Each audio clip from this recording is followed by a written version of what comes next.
ఏదో ప్రగల్భాలు పలకడం అంటే ఏంటో ఇరాన్ని చూసి నేర్చుకోవాలి.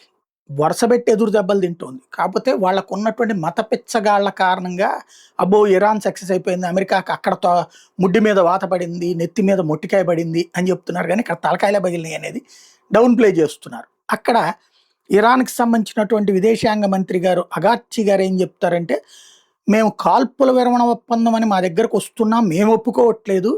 ఎందుకంటే తగిన బుద్ధి చెప్తాము.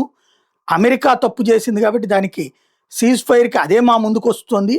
మేము మాత్రం దానికి లెసన్ చెప్పేదాకా వదిలిపెట్టము అని చెప్పి స్టేట్మెంట్ ఇచ్చాడు.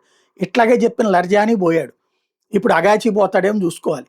బేసిక్‌గా అమెరికాకి బుద్ధి చెప్పేంత సీన్ ఉంటే వీళ్ళు అమెరికా మీదనే దాడి చేసేవాళ్ళు. అంత సీన్ ఈళ్ళకి లేదు. దారిన పోయే అమెరికన్ బేసుల మీద ధ్వంసం చేశామని చంకలు గుద్దుకోవడం తప్పించి ఏమీ చేయలేకపోతున్నప్పుడే అర్థమవుతుంది.